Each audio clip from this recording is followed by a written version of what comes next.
The mayor of Uvalde spoke out yesterday with a message about the future of Robb Elementary. I don't think anybody's plans are but to tear that building down, and it needs to be torn down. I would never expect a child to have to ever walk in those doors ever again. That building needs to be gone, taken away, and gone. NBC News senior reporter Jane Tim joins us now. Jane, those words were decisive. I mean, they were very clear. What more are we learning about the possibility of the school being torn down?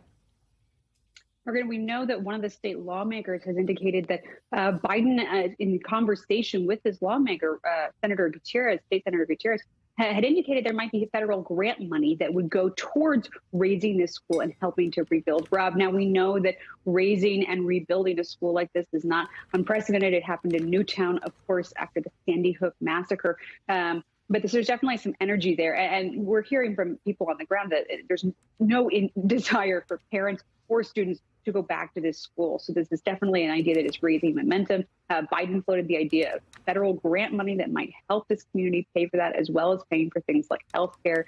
The White House had no immediate comment on what that actually might look like and where that grant money might come from. But definitely something that's bubbling up very quickly. Yeah, Jane, I want to stay there for just a minute. When you mentioned the president, we know that President Biden and First Lady Dr. Jill Biden were both in Uvalde over the weekend. And demonstrators there was this moment where they chanted, "Do something," and the president responded, "We will." So how would you sort of describe the sense of urgency right now in Washington to get some sort of gun reform passed immediately?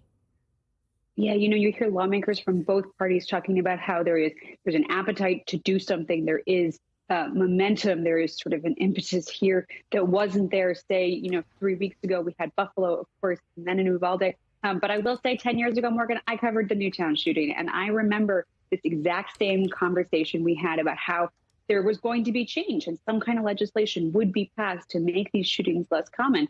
And then nothing really happened after that one. So I think that for those of us who have been covering this conversation for a long time, it does not feel like there is sort of momentum. But I will say different players, different time. There's been a lot more mass shootings since then. Yeah. And this did happen in a very different state.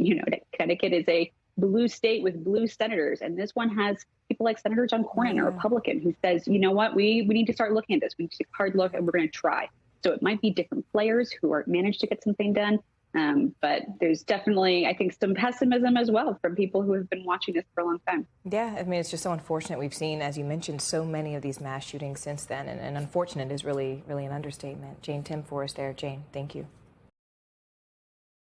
Thanks for watching our YouTube channel. Follow today's top stories and breaking news by downloading the NBC News app.